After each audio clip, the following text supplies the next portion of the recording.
Welcome to our teaching kitchen. My name is Ivy. I'm a dietitian with Flik Hospitality, and I brought our chef with me today. Hello, I'm Alex Zeppos. I'm a chef with Flik Hospitality. And today we're making kimchi. So our functional food of the month is fermented foods, so things like kimchi, yogurt, and we'll walk you through the steps of how to make kimchi today so you can make it at home and incorporate it into your diet.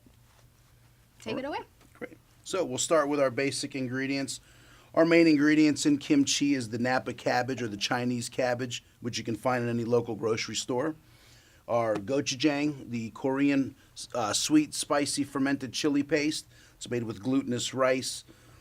The salt, the sugar, the ginger, garlic, scallions, and of course the paste and the water for the brine.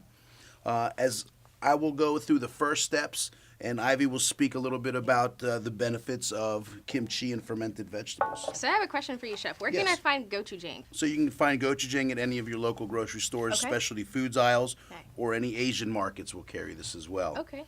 So I will proceed with the brine process here.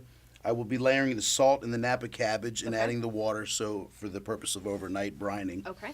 And the reason we're adding salt to the brine or creating a brine is to slow down the lactic acid and slow down any bacterial buildup that could harm the process of the food. Very cool. So, fun facts about Napa cabbage. Napa cabbage is a really good source of vitamin K. It has potassium in it. It also has fiber, and remember, fiber is also good for your gut. So these are some of the vegetables that you want to incorporate into your diet. The more veggies, the happier your body is. So always think about how can I get more veggies into my plate in creative ways, not just a salad. So always think of ways beyond the salad, and this is a fun way to do it.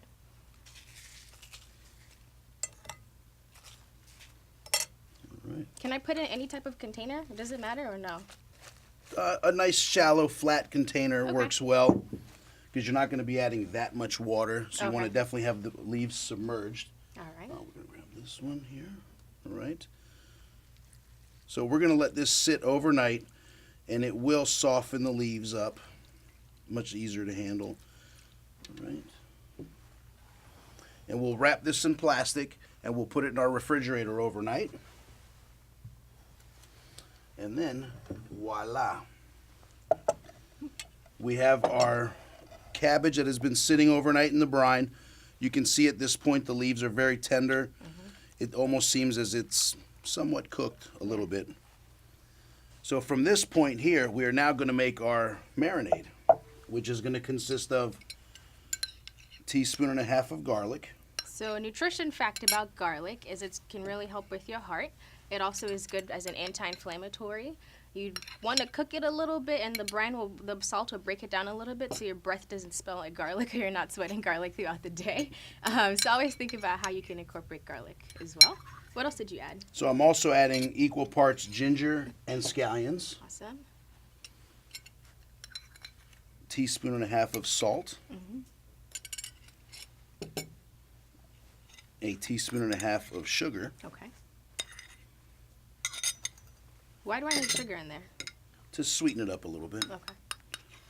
Part of the brine, some brines have sugar and salt. Okay. And then a teaspoon of our gochujang.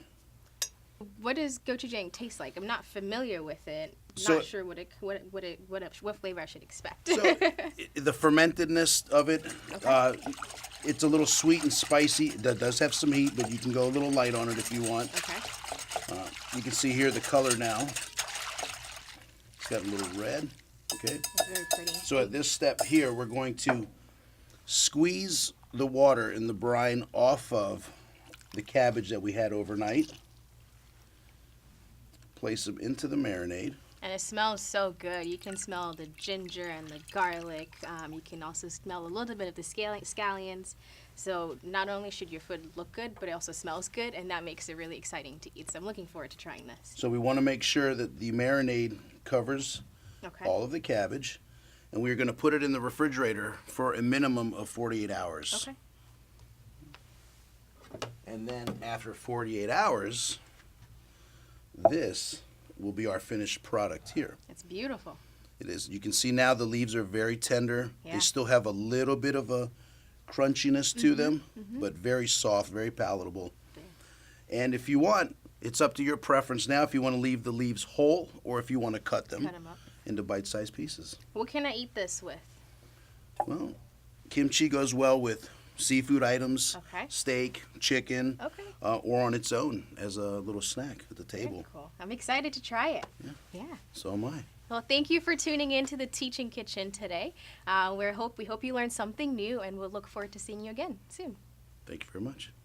So you can also find this recipe on the dining website, the same place we post our weekly menus. Thank you for coming, Chef. Thank you, Ivy.